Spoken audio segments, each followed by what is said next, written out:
Hi, my name is Laura Moretti and I'm a senior lecturer in pre-modern Japanese studies at the University of Cambridge. So this video is meant to be an introduction, and I will share my screen to how to read early modern Japanese cursive. It is really designed as a sort of first step into this topic. The video is designed for those of you who really are new to this field. Those of you who are beginners might find some helpful tips in here. So it's up to you whether you want to continue or you think it is too basic.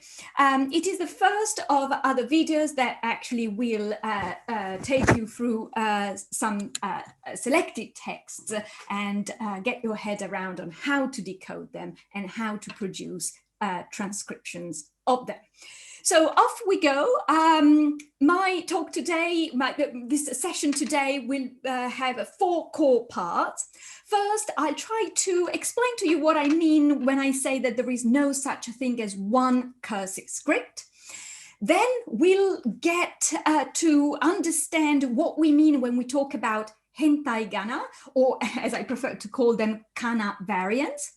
We will then delve into kuzushiji or cursive characters, and we will end by having a look at what is a honkoku and what the basic rules to create a honkoku are. Okay. So we might think that, oh, pre-modern texts, they're all written in the same way, running text, cursive, and just put them in a big lump. Actually, the more you work on early modern text, the more you will see that there are actually variations in the cursive. And so it is a matter of you to understand what kind of text you feel more comfortable working with, or what other texts you want to be challenged with. I'll give you just a few examples. This is not a systematic survey, but it's just to give you an example of what I mean when I say there is no one cursive, one type of cursive. So this is quite a late yomihon, as you can see, 19th century. It is a yomihon, and author Santo Kyoden. There are also discrete illustrations by Utagawa Yukuni the first, actually. As you can see, the text includes kanji with furigana. And if I zoom in, you will see that the kanji in particular are quite easily detectable. The degree of cursiveness of these characters, and to a certain degree also the phonetic script is not so as cursive as we might imagine it would be. So I wonder whether we could call this as semi-cursive or gyosho. There might be different views about this, but here we have a kanji, tamao, which is rather cursive, but the majority of the kanji are really very much what we would expect nowadays. Things are different. Sorry, I need to move my face here. Things are different when we go into kusazoshi. This is a late 18th century kusazoshi by Shibazenko. And if we zoom into the text, you will see that it is mainly hiragana, mainly phonetic script. This is a kanji, yes, and we have just really a few kanji. This is another one, for example, but very few kanji. This is what a type of script that Uda Toshihiko calls maru kana hyoki. So mainly kana, but it is in a way more cursive than the previous yomihon. And you might think, oh, it's all in hiragana, easy peasy, but we will discover in other videos that actually that requires, from the point of view of decoding the signs, it might be easy peasy, but actually to make sense of what is on the page is quite challenging. But we'll get to there when we need to. Let me just go through again this idea that there is no such one thing as one script. This is a late 17th century text produced in Kyoto. The previous two were produced in Edo. So we are much earlier in time. And what appears on the page are two things, really. First is that the degree of cursiveness is much higher than what we have seen, for example, in the previous Yomihon. And just to give you an idea, this is the bit from the Yomihon that we have seen before. And as I said, I think we can talk about something akin to Gyosho. But if you compare it here, the characters are much more cursive. So this is much closer to what we call social in terms of style. Again, it's a matter of your eyes adjusting to different type of cursive. That is really the point. One more point that I want to make about this page is that compared to the kusazoshi, the variants of kana that are used are much wider. And I will go back to this idea of many or less numerous or less numerous kana variants in a while. Just let's continue to this, to look at some materials to get this idea that there is no such thing as one cursive, and therefore your eyes need to adjust to different forms of cursive that may change because of the time of production, the genre that a text belongs to, or the place of production. So this is another 17th century text, a little bit earlier than the previous one, which was 1687. This is 1660. And this is Onnashikimoku, a text that was meant to package useful information, didactic information for women, including a sample letter here. As you can see, the majority is kana. It is much more cursive and in a way, much more running cursive. This idea of having kana that are not divided but are connected one to each other, this idea of renmen, of continuous sort of kana, is a feature of many early modern texts, and certainly of texts that are labeled as nyohitsu. This is the word that I'm using here. Let me change my pointer into something that is more visible. Yeah, over here. Nyohitsu.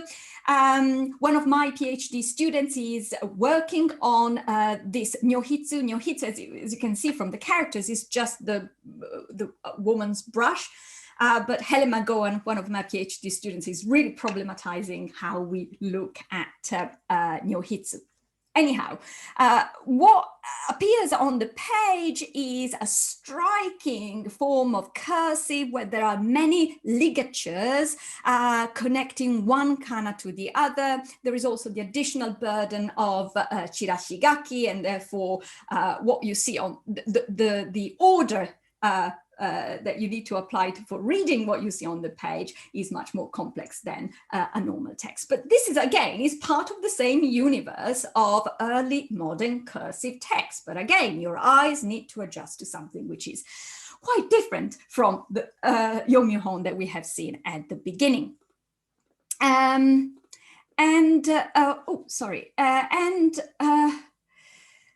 What we have here is a jest book, late 18th century, produced in Edo, Kinokusuri, medication for your spirit. And as you can see, it is a mixture of kanji with hiragana and furigana.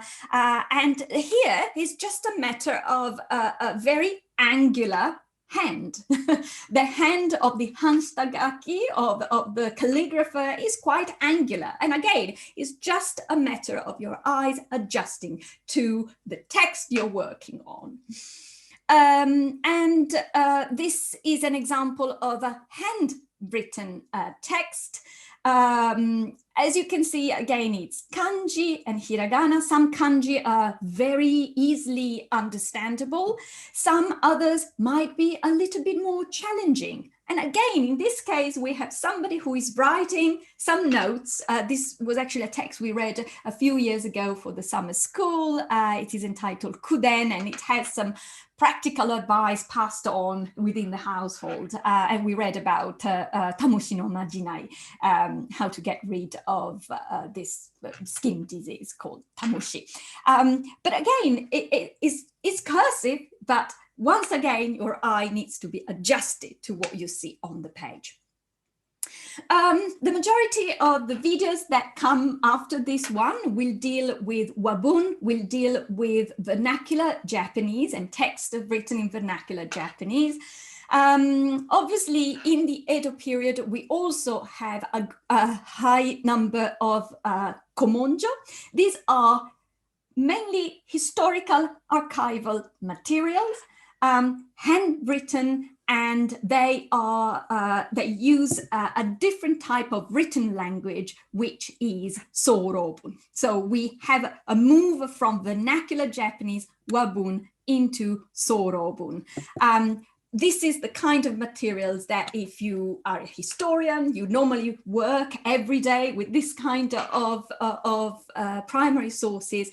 And even if you're not a historian, you might have to deal with them while you are developing your research. But here it's kanji only. The degree of cursiveness is quite extreme. And on top of that, you also need to familiarize yourself with the rules of sorobun as a written language. Okay, so far we have seen texts that deal with hentai Kana and so Kana variants with Kana, phonetic Kana, and with logographic kanji. So now I'd like to talk you through a little bit what we mean by hentai Kana or Kana variants. This word refers to the existence of multiple graphic variants to represent one syllabic sound, as many of you are already familiar with this idea. Now, let me put it straight, there is nothing hentai in these, as they were the norm for pre-modern readers. So we might be challenged by Kana variants, but they were the norm for pre-modern readers. That's why I will call them hentai Kana as I talk, but probably I would prefer not call them hentai, but just Kana variants. So what would we mean by multiple graphic variants? First of all, for nowadays, we have one sign for each syllabic sound, ta, for example. And this is the only sign we use for the sound ta. But the point being that up until the Meiji period, and to a certain extent into the Meiji period, the same sound could be written with multiple variants that derived originally from different kanji. This different kanji from which the variant derived is called jibo.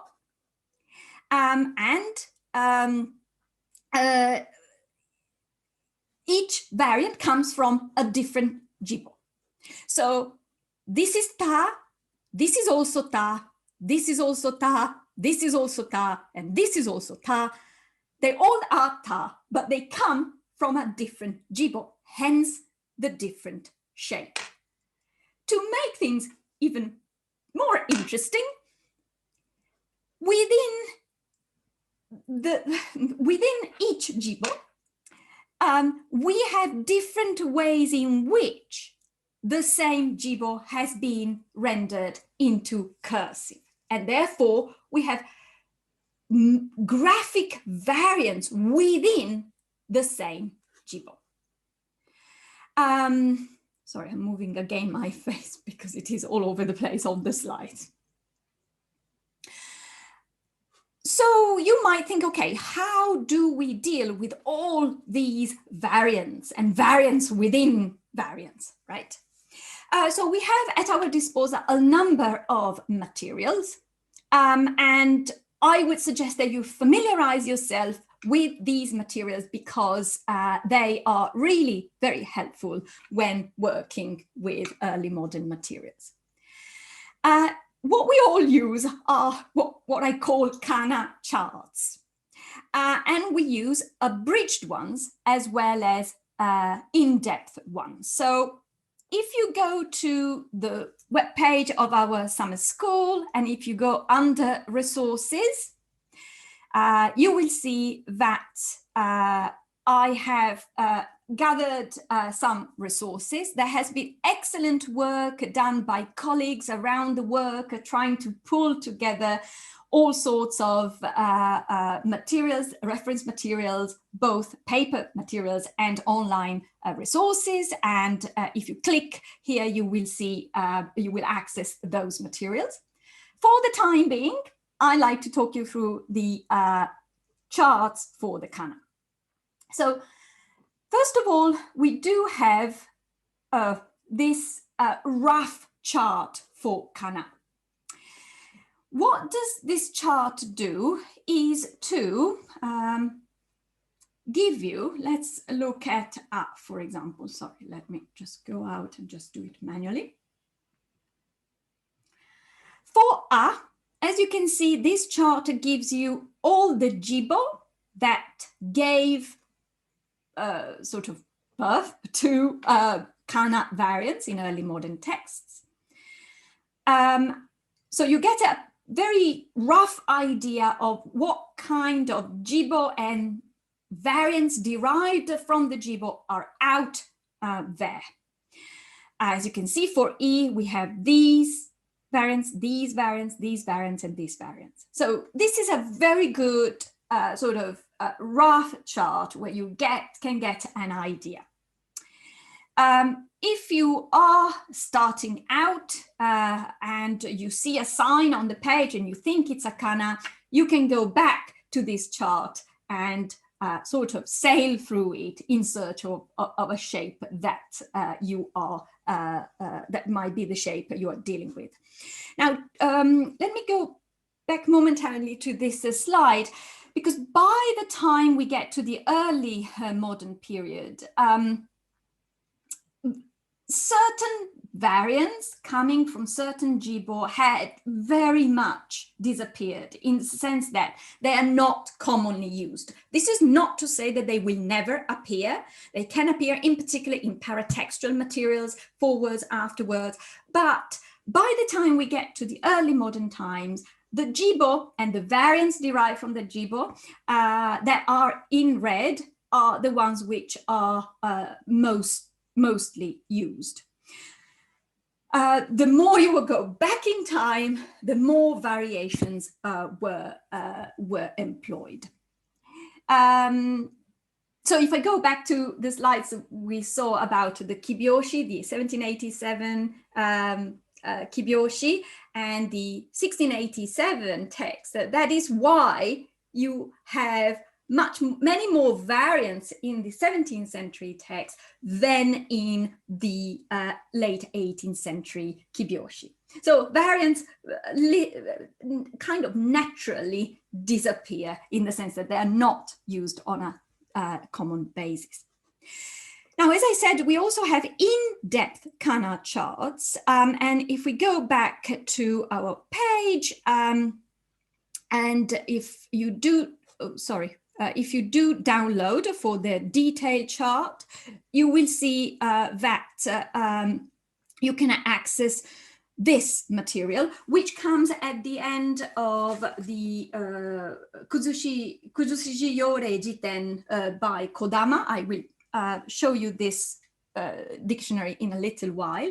But for the time being, as you can see, this is a much more detailed chart. So you still have all the jibo that were in the previous chart, but for each jibo, there are many more examples of how the same jibo was rendered in cursive. And therefore, you have many more examples to match with what you have on the page that you are working on. But please remember, you will never find precisely the same shape, because we are talking about the hand of a calligrapher. Even for woodblock printed books, there was a calligrapher who wrote the calligrapher, and then the the block cutter would have cut it, following that hand. So we are talking about individual hands. So you will never find exactly precisely the same shape. And yet shape, as I will show you in a little while, are quite important in themselves. And now together with these two charts, these two charts are very helpful for single Kana variants. But as I said, many texts have written in this idea of continuous Kana or remmen. And the best materials that you can look at is really this dictionary here. And I will show you why it is very useful. I will stop sharing for a second. And as you can see, there is a sections with remmen, and the idea is that you have a lot of sorry, not the cowl, I don't want the cowl, but remmen. You have a lot of examples of how running text that can be Kana only, but also kanji and Kana look on the page. So, for example, let me see.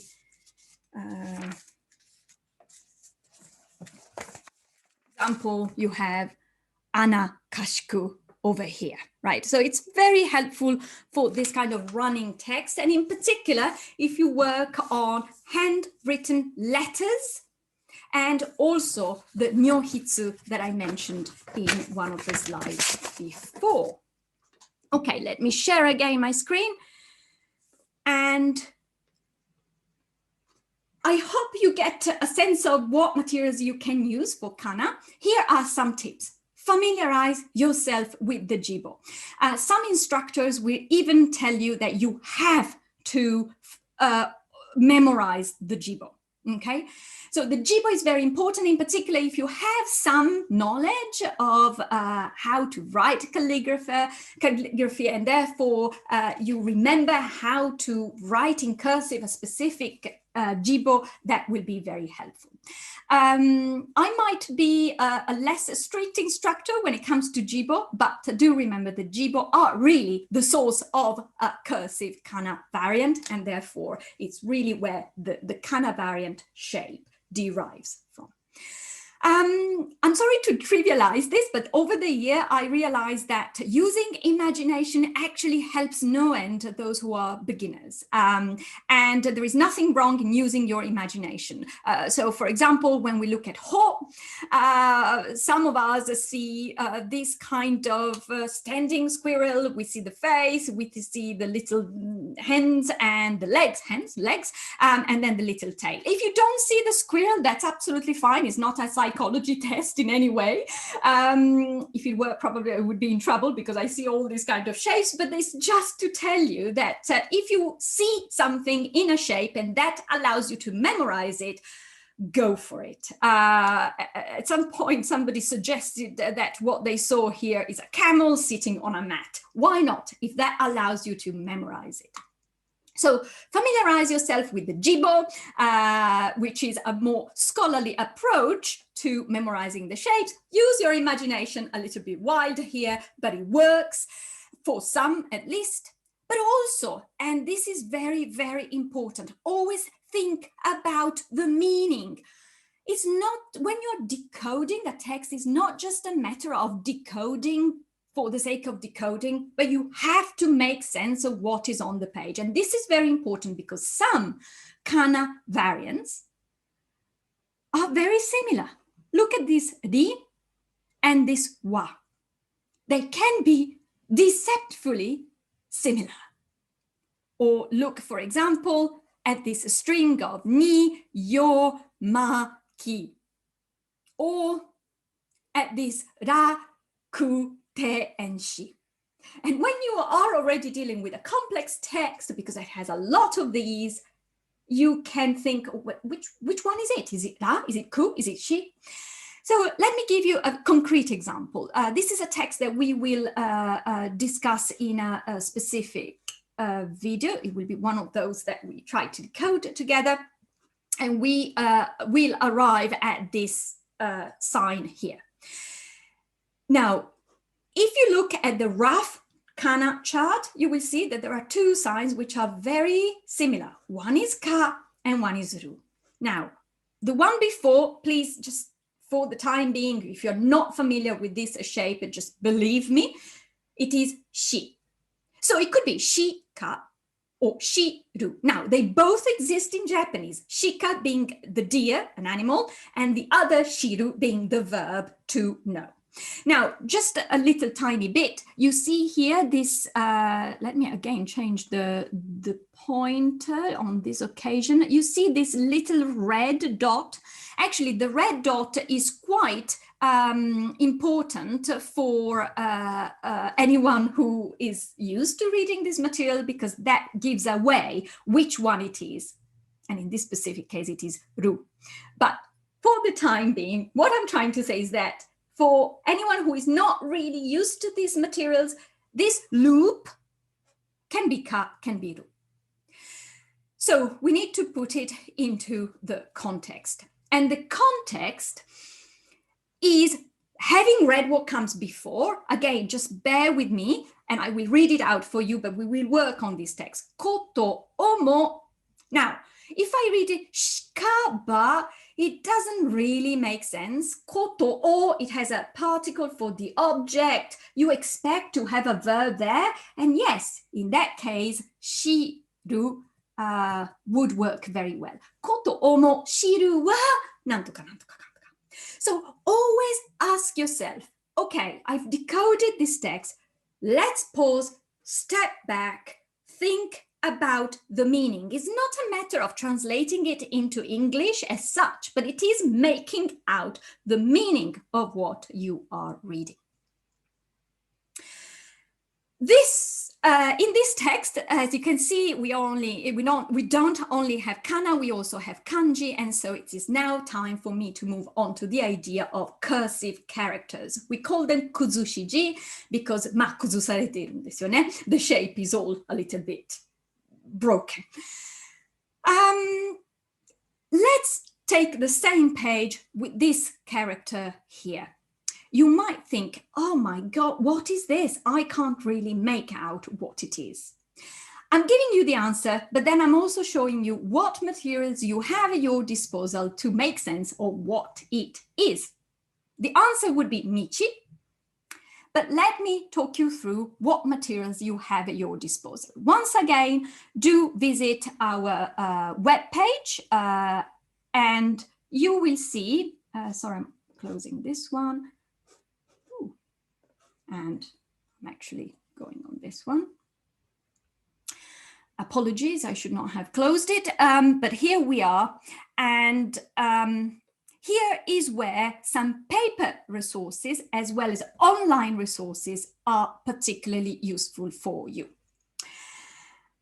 Let's start with the paper resources. So two useful materials are these, and on the webpage you will find the link to Amazon, but obviously it's not that I'm advertising Amazon. You can find them on Furuhonya, you can find them wherever you normally buy books. So for me, the important thing is that you understand that these two materials, despite the fact that they have very similar title, actually are very different. This Kuzushiji Yore Jiten is, and I stop share for a moment. I'm sorry to show you my battered copy, but it works like a kanwa jiten. So you have a chart with the radicals, and you have an index with the onyomi and kunyomi, the readings of the characters. So you have to have a hunch about what character that is about. Once you have the hunch, let's say you have a hunch that this is Michi. Excellent. You go to the index, you find Michi, you go to the page for Michi, and as you can see here, you have the character and then many different cursive versions of this character. You also find compounds where that word can be found. As I said, you need to pay attention. Is this the shape that I have on my material? It will never be exactly the same. And yet It has to be very much with all the bits that it needs to have.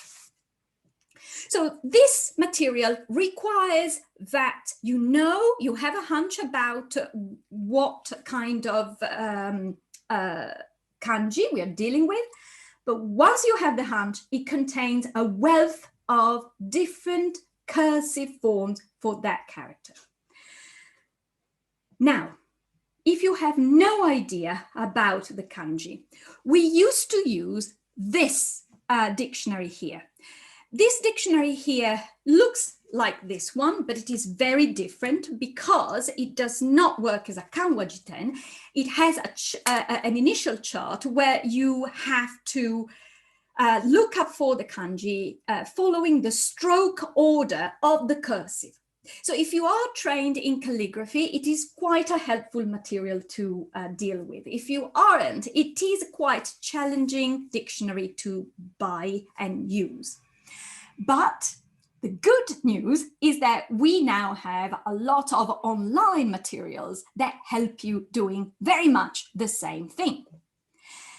So again, if you go on our webpage and you go under digital materials, you will see that we can start with this one.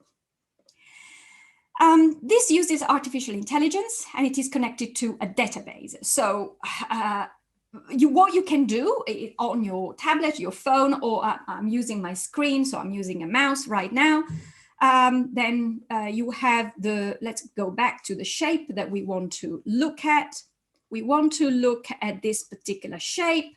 So what I do is to try and mimic it, but you have to be quite precise. And as you can see, if you are precise, you might be lucky to find that particular shape. If you're not precise and you're kind of sloppy, it will not come up. So it requires a little bit of carefulness in how you try to mimic the shape. So if I go back and I try to mimic the shape, as you can see, in this case, I was not good enough. So go back. In this case, I am. And then it takes you to Jisho so there is no really indication of other variants or how it is in the cursive. So that's why a material like this one can come quite useful.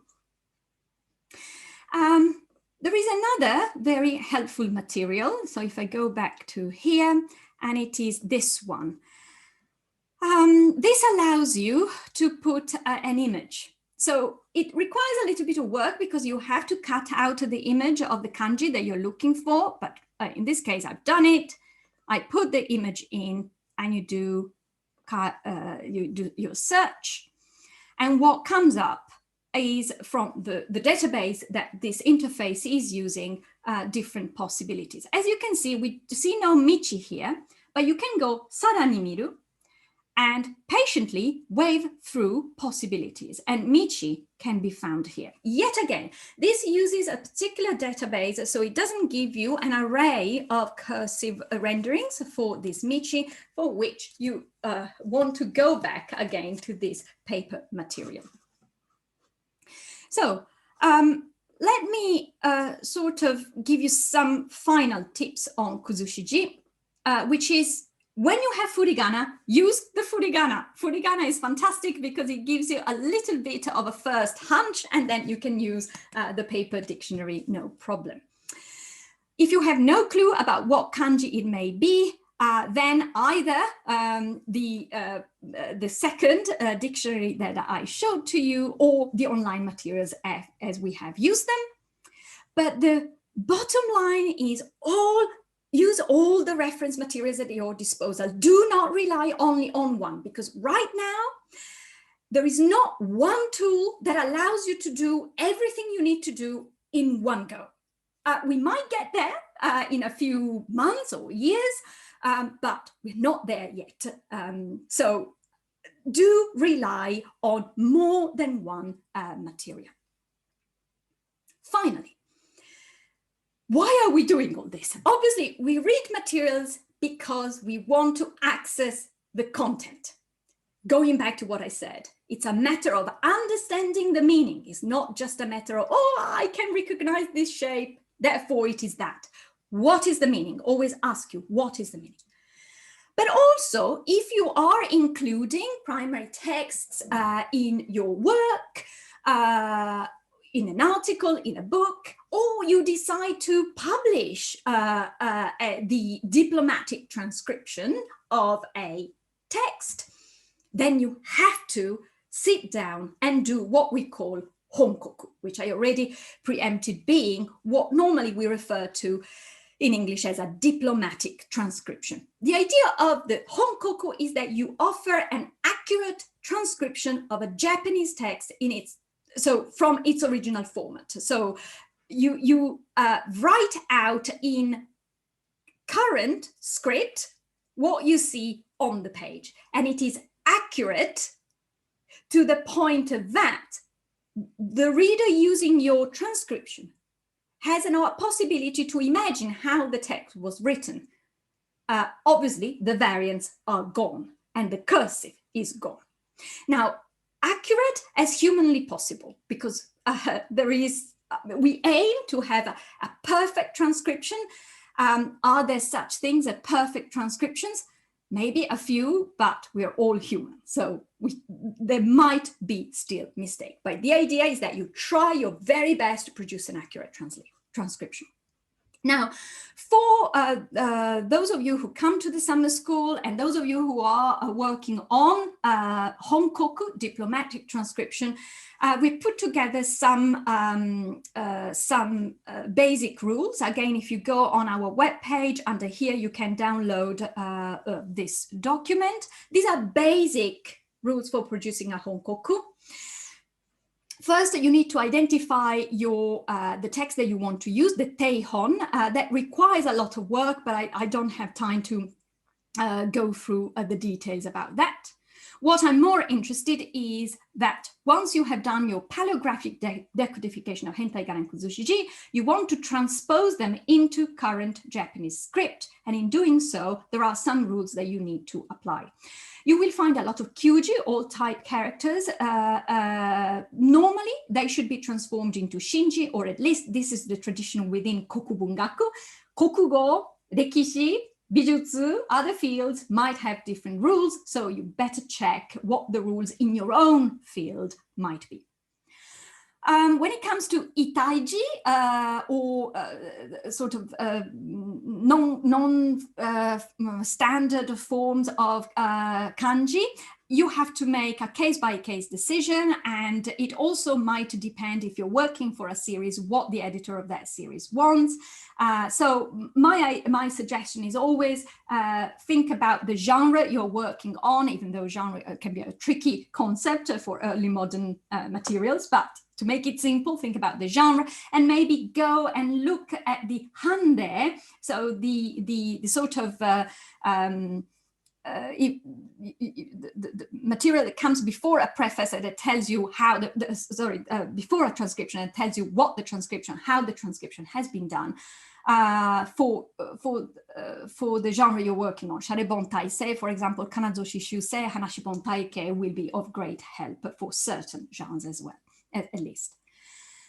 As for the hiragana variants, follow the explanations which I will give you online. So I don't go into detail here, but there are some basic rules around wa, mi, etc.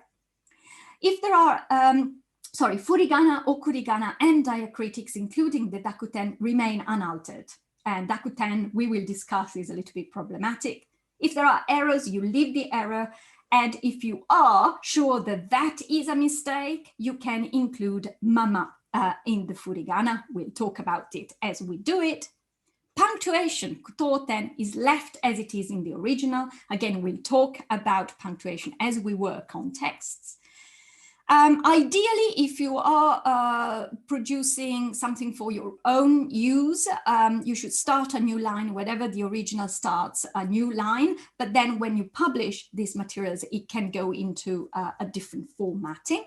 And also, depending on what you are doing with your transcriptions, you might want to add indication about the recto, so what folio you're on, the recto or the verso. All this we will look at as we work on texts, but please do familiarize yourself with these basic ideas, because they are really rules that we normally apply when producing a honkoku. So that is all on my part. So I hope you got a general gist of the challenges we are dealing with when reading early modern materials, what hentai gana are, what kozushiji are, what materials you have at your disposal, and how to use them all productively. And then also, I hope you got an idea that really the matter is making sense of what is on the page. What is the meaning? Getting the meaning is the road to an accurate transcription. Okay, so hopefully some of you will stay on to work on some texts in other videos. Bye.